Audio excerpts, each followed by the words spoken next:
Ukraine's commander-in-chief of the armed forces, General Valery Delusional, has confirmed that more than 3,000 square kilometers, 1,158 square miles of territory has been recovered in the counteroffensives in the northeast and south.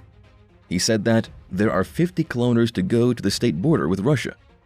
Russia continues to retaliate with shelling of Kharkiv, Ukraine's second-largest city, killing 1 person and injuring 4. 5 other civilians were wounded across the region. Having declared on Wednesday, "We have not lost anything," Vladimir Putin has still not commented on Ukraine's advance in the northeast.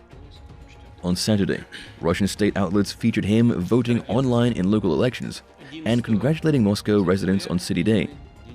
Moscow is rightfully considered one of the most beautiful and comfortable cities in the world.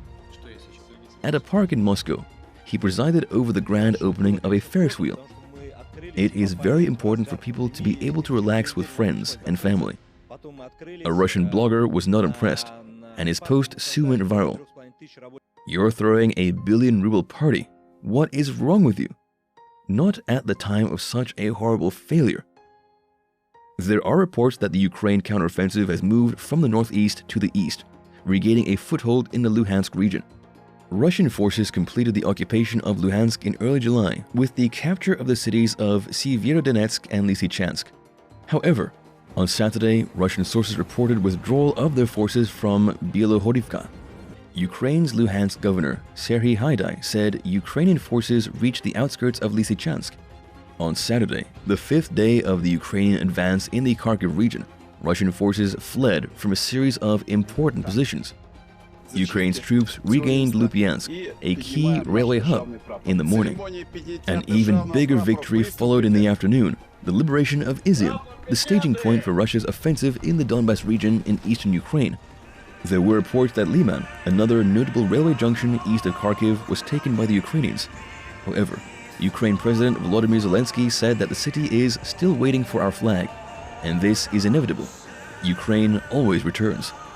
By evening, the villages of Vasilenkovo and Artemivka had been freed. Not only Ukrainians, but also military analysts were looking at a push all the way to the border near the Russian city of Belgorod, as Russia's proxy officials announced the evacuation of occupied Vovchansk on the Ukrainian side.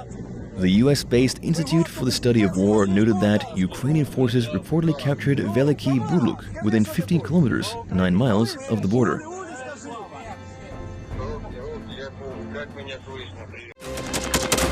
Thanks for watching, and don't forget to subscribe. Also, if you want to support Warthog Defense, please become our member and get early access to new videos, exclusive members-only videos, and become administrator in comment section. The membership link is in the description. Rescues every day. We had a guy last week, it's 6 rescues in 6 days. You know, he's doing the job every day.